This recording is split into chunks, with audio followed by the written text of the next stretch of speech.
Well, welcome back, everyone, to Unshackled, where we kind of just discuss the things in life that keep us kind of stuck or in a place where life's not seeming to go the way we want it to go. And we use the book that I wrote recently as a curriculum called Unshackled. Obviously, you can see that in the book here, but also behind me. And it's a small group curriculum. It's 12 weeks long, and it takes just on a journey of discovery, or what are the things that have happened to us in our life that has kept us from being able to today, in this time frame of our life, from really receiving and feeling close to the Lord, feeling the blessings of the Lord, and not feeling shackled, not feeling stuck. And it's a wonderful small group curriculum. It's designed for all churches. And it's just about the healing power of Jesus dealing with things like rejection, things like abandonment, things like hardened heart, and all the things that we as humans run into because of what I call the bruises of life. And it's the bruises of life that steal the liberty from us to walk in the freedom that Jesus already paid the price for. And so many Christians are saved and their names written in the book of life, but you're just stuck. You're stuck with, I'm not happy. Why am I doing this? I don't understand. How did God get me here? And then now I feel like he's not doing anything. And that whole feeling of being shackled by life is what we want in our ministry, Transformation Ministries. That's what we do, is present the things and the tools that help us get free and get unshackled. So I really was kind of wondering today what we were going to talk about. I want to say, too, in our next coming up sessions, we've got two really dynamic women that are very powerful in the realm of dealing with the demonic. And when you talk about demons, you talk about the deliverance and some of those things, everybody kind of goes, I don't want to talk about that kind of stuff. Well, these two really have been doing it for a lot of years. But they're like firecrackers, and they are so much fun. And I just want to introduce them to everybody on these podcasts, because they deeply understand the reality and the truths that there is demonic forces out there. We are living in a realm of three dimensions that has a fourth dimension operating in the things that we can't see. And if you don't understand it or believe it, that's just right where the enemy wants you to be. He's going to just try to keep you stuck there forever. And that's where he wants you to be, thinking that he's not real, but he is. So anyway, you might want to be looking for that one when it comes in. That'll be all about healing and deliverance kind of topics. But what I felt like I needed to talk about today was relationship type things. There's a lot of things that we have that are personal issues. We've got to deal with our own stuff and anger and fears and all those different things. But there's also some things the enemy can do, and he does, to really attack relationships. He doesn't want us to have relationships. He wants us to be an island where we don't have anybody, we're all by ourselves, and then he can really get into our heads. And there's somebody that's going to be watching this that's in a relationship, and maybe for a long time. It might be a marriage, it could be a parental relationship with a child, and now you're dealing with an adult child. It could be a boss and an employee type relationship. This is a stronghold or an issue for people that are in any point in time in a relationship with someone. So, and we call it the CRR stronghold. It stands for control, rebellion, and rejection. And it's like a mega stronghold. It's not like just, I'm dealing with an issue of anger, or I'm dealing with an issue of lust. This is a stronghold that kind of takes three major demonic forces: control, rebellion, and rejection, and the forces that deal with those things. And together, they attack two people that might be in relationship. And I see in all this 20-some years of counseling and helping families touched by addictions and helping families that are just having crisis in relationship, I see this stronghold operating all the time. It was operating in my life. When I learned this about 15 years ago, And it's a Restoring the Foundations principle and teaching. There's a wonderful ministry that we're partnering with that's headquartered out of Nashville, been around for 35 years. But this is a stronghold that comes and forces any two people at a given time to really get into a cycle of continual chaos until such time that the relationship breaks. So I want to spend some time just talking about it. We'll see how much we can cover today. But this CRR, or Control, Rebellion, Rejection Stronghold, it really affects families, and in both the horizontal with the husband and wife, as well as parental with the parents down between their independently with their children. It's a destructive pattern in life, and it destroys relationships. It destroys families. I've seen it cause a lot of divorces. It's important for us to understand the cycle and how this CRR cycle works, because understanding it and even being aware of the fact that it's operating is half of the solution of having a victory over it. So I just want to just share a little bit of my thoughts of what I've learned over the years about what this is and what it looks like. When you first think about it, there's two cycles that are happening. Everything's centered around the word control. It's somebody is going to take control, and they're going to make somebody else be controlled by that control. And when somebody does enforces that control on somebody, there's two things. There's two ways that person can react. They can either feel rejection and hurt, like you don't understand, you don't care about me, you don't love me, or they can bow up and go, oh, I don't agree with that, I'm not doing that, and you start rebellion. So either way, there's a person that's controlling, and then there's someone that's being controlled. And inevitably, there's going to be a reaction of either rejection or rebellion if this cycle is operating in your life. Ephesians 6:4 says that fathers, don't provoke your children to anger by the way that you treat them. Rather, bring them up with the discipline and instruction that comes from the Lord. And so many times, us as parents, we have children issues because we parent them really well while they're kids. But as they begin to become teenagers and young adults, we try to keep that same type of control on them, and we don't give them the freedom to start to expand and make decisions, learn from their mistakes and those kinds of things, to where they rebel. Or they become a closed-door closet gamer or something in their room, and there's no relationship, and they just don't even want to be around you. And so it's prevalent in many different ways and different looks, I guess, different ways to see it. When we talk about this, we first need to think about control as there are some things that are legitimate control. I mean, when you are a boss at a company, you have legitimate control. I mean, you're in charge. You can tell these people what to do, and most people are expecting you as the boss to tell them what to do.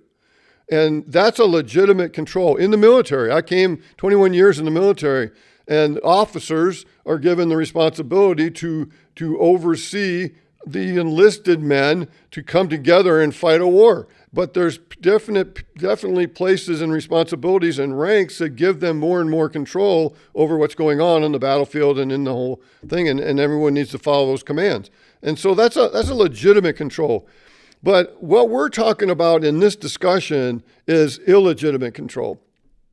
It's when people that shouldn't really be trying to put their finger in your chest and telling you what to do are trying to take control and do that, and it's affecting you. You're rebelling against it, or you're feeling hurt. Why are you telling me this? Why are you making me do this? I don't understand. And it's that illegitimate control that's going to be causing or opening the door for this CRR stronghold to start taking effect in our lives.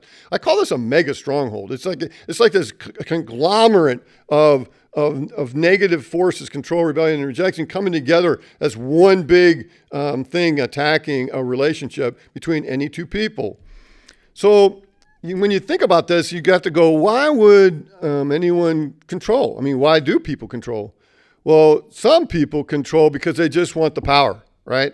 I mean, people in Congress, people that are in political positions, most of them are not doing it to make money. Most of them do make money out of it somehow. I don't know. We don't know how that happens, but they do. But they want the power. They want to be able to be in control. Sometimes people are controllers because they were victims growing up of an over-controller. So a victim becomes a victimizer. And so it's just kind of like that's how dads always do it, or that's how in our family we've always treated women, or whatever it might be. Another reason that someone might be in control is that they're doing it because they're afraid somebody's going to get hurt. Like, I'm going to be in control as a parent because I don't want my child to get hurt. I'm going to say, you can't do that, or you can't go there, or you can't have somebody come over here because I'm afraid that's going to cause you pain or get you hurt. It could also be, I'm going to step in control because I'm afraid whatever you're going to do is going to hurt me. And I don't want to feel the pain of that. And so that's where you're in a relationship where there's a lot of distrust and you are controlling because you don't trust the person in that relationship. And we can see that even happen when we're dealing in the Christian walk, that sometimes if you're struggling to trust God, what do? We don't trust God with the things that are going on in our life. We take control back and we try to do it our way. And what I've found out in life is that doesn't work too good. There are some times when you have to take control because nobody else is willing to do it and somebody is going to get hurt. And so you step in and take control. And a lot of times that's where you'll see heroes, where someone's in a car wreck and they're pinned under a car and somebody takes control and they jump in and all this adrenaline going, and you hear these amazing stories. They lift the whole car up and they were able to pull the person out from under the car. I mean, it's just an amazing story. So those people are protecting others.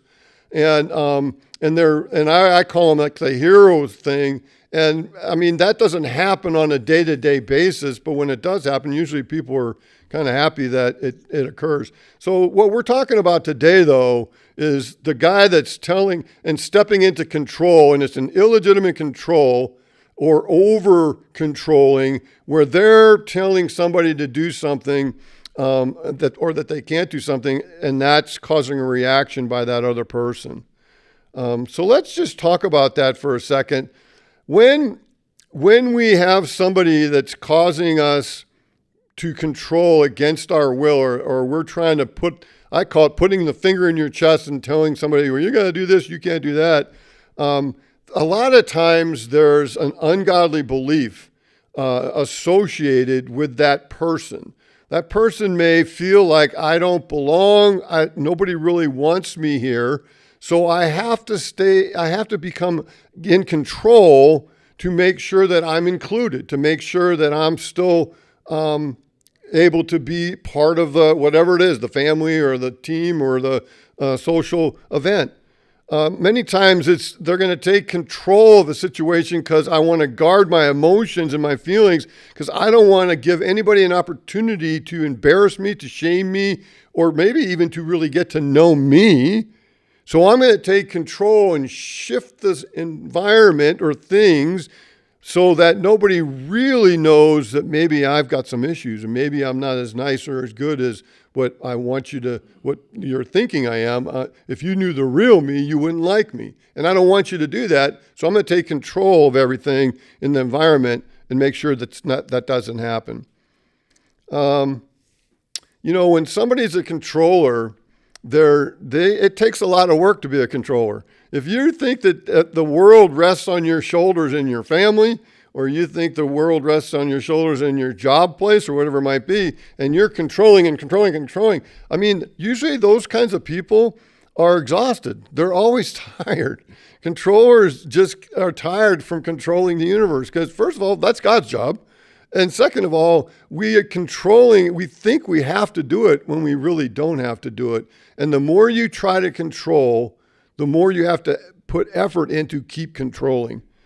The other thing about when you control is you start enabling other people many times to do a sin or stay in a sin or do something that they don't really want to do or shouldn't do.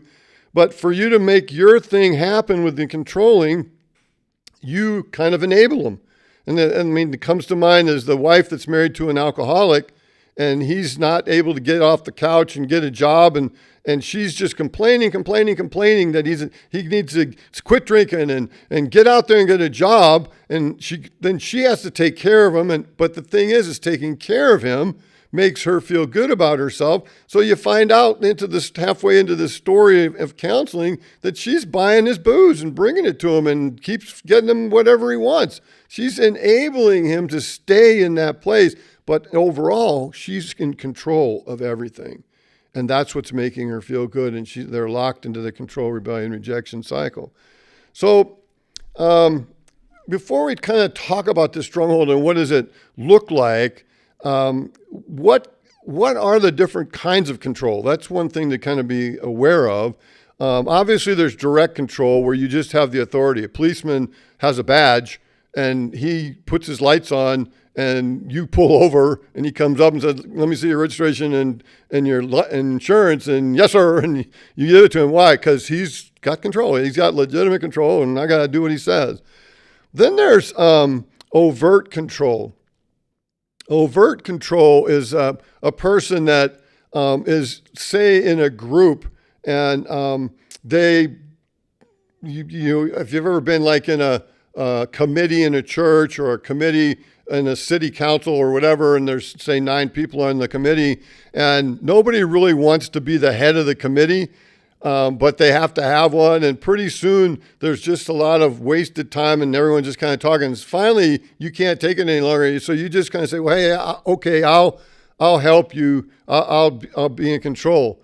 But what I see happen more often than anything is that everyone's not wanting to do it, and somebody recommends, "Hey, I think Bob should be in charge," and everybody else takes one step back, and Bob's standing there, the only one with one step forward, and he becomes in control, not because he wanted to, but he was kind of made to.